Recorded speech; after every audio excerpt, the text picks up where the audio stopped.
दोस्तों, इस वीडियो में हम फाइनेंस या मनी चेंजेस क्या-क्या आने वाले हैं सितंबर 2023 के मंथ में, वो हम डिस्कस करने वाले हैं। तो आइए चलिए आगे बढ़ते हैं और देखते हैं। तो देखिए, जो सबसे पहला जो चेंजेस आने वाला है वो है एक्सचेंज और deposit of rupees 2000 currency note. तो जैसे हम सबको पता है कि 2000 का जो करेंसी नोट है वो बंद होने वाला है काफ़ी जल्दी। तो देखिए, इसके लिए जो है वो रिजर्व बैंक ऑफ इंडिया ने मई 19 2023 को ही डिक्लेयर किया था, नोटिस दिया था कि वो जो 2000 रुपीज़ है विड्रॉ करने वाला है। और फिर तब से 2000 रुपीज़ का जो नोट्स है उसको इशू करना भी बंद कर दिया गया था।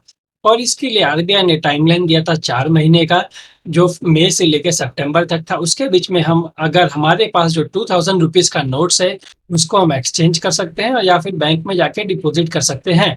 और इसका जो डेडलाइन है अब आ गया है और ये सितंबर 30 को एंड होने वाला है। तो अगर आपके पास 2000 रुपए का नोट है तो आप सितंबर 30 तक बैंक में जाके जमा करिए या फिर उसको एक्सचेंज करा लीजिए। और फिर इसके बाद जो नेक्स्ट अपडेट है वो है providing nomination for mutual fund individual investor. तो आपको ये बात जरूर ध्यान रखना है कि आपको अपना नॉमिनी जरूर डिक्लेयर करना है उस म्यूचुअल फंड इन्वेस्टमेंट में। तो अगर आपने नॉमिनेशन आपने डिक्लेयर नहीं किया है तो आप ज़रूर डिक्लेयर करिए, क्योंकि आपको जो नॉमिनेशन है वो डिक्लेयर करना ही पड़ेगा सितंबर 30 2023 तक।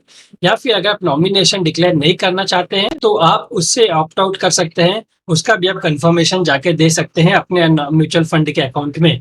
अगर आपने इसके लिए रजिस्टर नहीं किया तो फ्रॉम अक्टूबर 1 2023 आप अपने अकाउंट को रिडैम्प नहीं कर सकते हैं और आप उससे आप सिस्टमेटिक पैसा विड्रॉ भी नहीं कर सकते हैं, या फिर अपने आप म्यूचुअल फंड को ट्रांसफर करना चाहते हैं तो आप वो भी नहीं कर सकते हैं।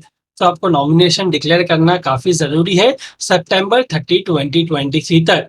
ये सेम चीज लागू होता है हमारे डीमैट अकाउंट के लिए भी। अगर आपका डीमैट अकाउंट है तो आपको नॉमिनेशन डिक्लेयर करना है सितंबर 30 2023 तक। अगर आप ये नहीं करते हैं तो आपका जो डीमैट अकाउंट है वो फ्रीज हो जाएगा, आप उसको फिर यूज नहीं कर पाएंगे। तो आपको नॉमिनेशन या फिर डिक्लेयर करना होगा या फिर उससे आपको ऑप्ट आउट होना पड़ेगा, उसका आपको कंफर्मेशन देना पड़ेगा अपने अकाउंट पे। और फिर हम आगे देखते हैं एक्सिस बैंक का जो मैग्नस और रिजर्व क्रेडिट कार्ड है उसके ऊपर भी कुछ चेंजेस आई है फ्रॉम सितंबर 1 2023। तो क्या है जरा देखते हैं इसके बारे में। तो जो एक्सिस बैंक का जो मैग्नस क्रेडिट कार्ड है तो इसका देखिए जो एनुअल फी है वो बढ़ा के 10,000 रुपीज से 12,500 रुपीज तक कर दिया गया है प्लस जीएसटी। और इसका जो एनुअल फी वेवर है वो 15 लाख रुपए से बढ़ा के 25 लाख रुपए तक कर दिया गया है। और इसका एनुअल फी है ये कार्ड का 12,500 रुपीज। पर अगर आप अपना क्रेडिट कार्ड जो होल्ड करते हैं वो बिफोर सितंबर, यानी कि सपोज आपका जो क्रेडिट कार्ड है वो होल्ड करते हैं, आप अप्रैल में आपने क्रेडिट कार्ड लिया था अप्रैल 2023 में, तो आप नेक्स्ट ईयर अप्रैल 2024 तक जो है तो आपका जो एनुअल फी वेवर होगा वो रुपीज 15 लाख ही होगा, बिकॉज ये सितंबर 1 से लागू हो रहा है। तो अगर आपने इसके पहले क्रेडिट कार्ड लिया है तो आपका जो एनुअल फी वेवर अमाउंट होगा वो 15 लाख ही होगा, वो चेंज नहीं होगा। वो जब चेंज होगा तो आप सितंबर 1 2024 के बाद ही चेंज होगा वो आपके लिए। तो आपके लिए ये एक बेनिफिट है इस कार्ड में, अगर आप एग्जिस्टिंग कस्टमर हैं ऑलरेडी तो। और जो आपका एक्सिस बैंक का जो रिजर्व क्रेडिट कार्ड है उसका जो एनुअल फी वेवर है वो इंक्रीज हो गया 25 लाख से 35 लाख तक। और इसका जो एनुअल फी अमाउंट है वो रुपीज 50,000 है। इसके लिए भी सेम कंडीशन अप्लाई होता है। अगर आप एग्जिस्टिंग कार्ड होल्डर है, अगर आपने पहले कार्ड लिया है सपोज अप्रैल में लिया है और अगर आपका वो ईयर एंड हो रहा है नेक्स्ट ईयर अप्रैल 2024 में, तो फिर आपका जो एनुअल फी वेवर होगा वो 25 लाख रुपीज ही होगा, वो 35 लाख रुपीज तक नहीं बढ़ेगा। वो आफ्टर सितंबर 1 2024 के बाद ही ये लागू होगा आपके लिए, अगर आप प्री एग्जिस्टिंग कस्टमर हैं तो। और इस दोनों कार्ड के लिए कुछ चेंजेस और भी की गई है, जैसे कि अगर आप यूटिलिटी बिल पेमेंट करते हैं या फिर गवर्नमेंट टैक्सेस भरते हैं अपने कार्ड से तो उसके लिए आपको कोई भी रिवॉर्ड पॉइंट या फी वेवर नहीं मिलेगा।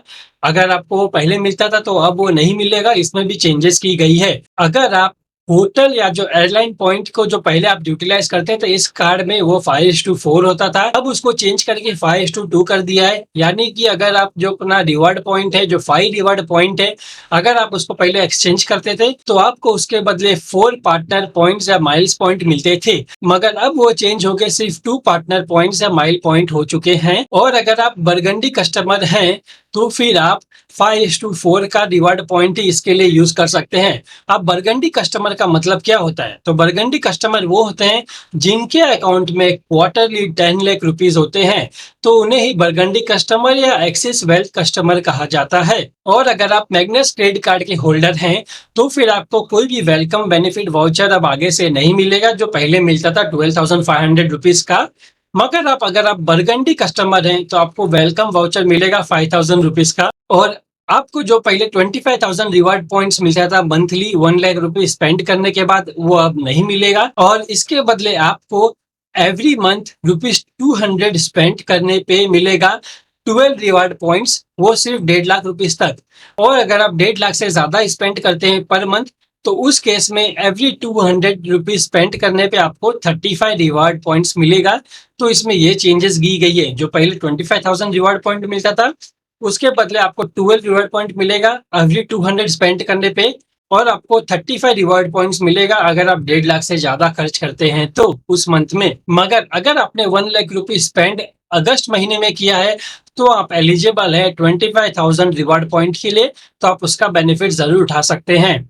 तो अब चलिए आगे बढ़ते हैं और नेक्स्ट पॉइंट के बारे में देखते हैं, तो जो है special high rate fix deposit scheme. तो अब देखिए, हमारा जो आईडीबीआई बैंक का अमृत महोत्सव फिक्स डिपॉजिट था, वो अब खत्म होने वाला है, वो लैप्स होने वाला है सितंबर 30, 2023 को। तो देखिए, इसमें कुछ ऐसे बेनिफिट है, जैसे कि इसका टेन्यूर है वो 375 डेज के लिए है, और इसका जो इंटरेस्ट रेट है जनरल पब्लिक के लिए वो है 7.10% और सीनियर सिटीजन के लिए है 7.6%। और जो 444 डेज के लिए इसका जो टेन्यूर का स्कीम था, उसमें जो इंटरेस्ट रेट है वो 7.15% का है, और सीनियर सिटीजन के लिए है 7.65%। और ये 30 सितंबर को लैप्स हो जाएगा। तो अगर आप इसका बेनिफिट उठाना चाहते हैं, तो अभी आप जाके इस अकाउंट में, इस एफडी अकाउंट में अपना पैसा इन्वेस्ट कर सकते हैं, डिपॉजिट कर सकते हैं। और फिर जो सेकेंड एफडी में जो चेंजेस आई है, वो है SBI we care fix deposit के लिए। इसमें देखिए, ये जो स्कीम है वो स्पेशली सीनियर सिटीजन के लिए है। तो अब देखिए, जो सीनियर सिटीजन है उनको नॉर्मल पब्लिक से 50 बेसिस पॉइंट यानी कि 0.5% ज्यादा इंटरेस्ट रेट मिलता है। बट इस स्कीम में, जो एसबीआई का जो वी केयर एफडी स्कीम है, इसमें सीनियर सिटीजन को और 50 बेसिस पॉइंट का इंटरेस्ट रेट मिलेगा, यानी कि इसमें 100 बेसिस पॉइंट का इंटरेस्ट रेट मिलेगा सीनियर सिटीजन को, जो जनरल पब्लिक से ज्यादा है। तो देखिए, इसका जो टेन्यूर होता है वो 5 ईयर से लेकर 10 ईयर तक होता है, और इसमें जो सीनियर सिटीजन को जो इंटरेस्ट मिलेगा वो 7.5% का मिलेगा। अब देखिए, जो पहले मैंने आईडीबीआई बैंक का जो Amrit Mahotsav fix deposit scheme बताया, उसमें इससे ज्यादा इंटरेस्ट रेट है।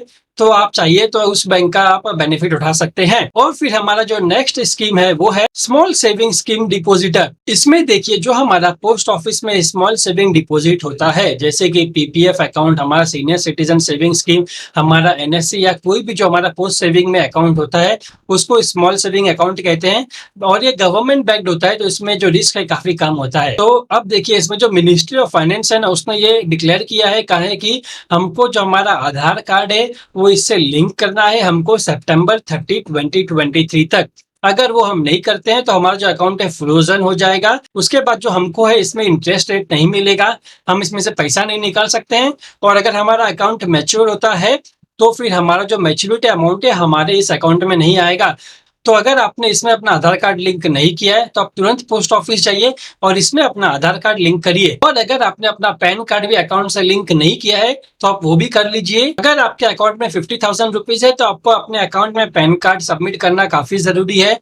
या फिर अगर अपने अकाउंट से आप 10,000 रुपीज विड्रॉ करते हैं इन अ मंथ, तो आपको अपना पैन कार्ड देना जरूरी है। या फिर आपके अकाउंट में सालाना अगर 1 लाख रुपया होता है आपके टोटल अकाउंट से मिला के, तो आपको पैन कार्ड देना काफी जरूरी है। और फिर हम आगे चलते हैं और हमारे लास्ट अपडेट के बारे में देखते हैं फॉर सितंबर मंथ 2023। तो फिर हमारा जो आधार कार्ड है उसको हम फ्रीली अपडेट कर सकते हैं टिल सितंबर 14, 2023। और ये हम अपने माय आधार पोर्टल पे जाके अपडेट कर सकते हैं फ्री में।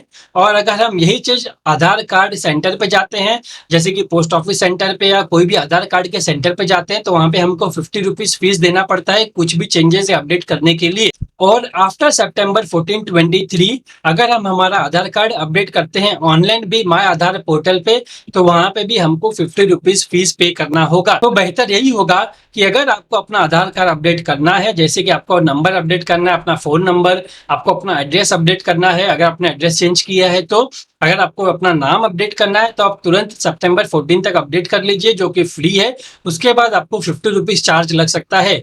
तो अपना 50 रुपीज भी हमको क्यों डालना है अगर ये फ्री में हो सकता है अभी तो प्लीज इस सबका आप बेनिफिट उठाइए। और अगर आप लोग को मेरा ये वीडियो अच्छा लगा हो, इन्फॉर्मेटिव लगा हो, तो प्लीज मेरे चैनल को सब्सक्राइब करिएगा, इस वीडियो को लाइक करिएगा और ये वीडियो आगे शेयर करिए अपने फ्रेंड लोगों के साथ में भी, अपने फैमिली मेंबर के साथ, ताकि उनको भी इसका बेनिफिट मिल सके।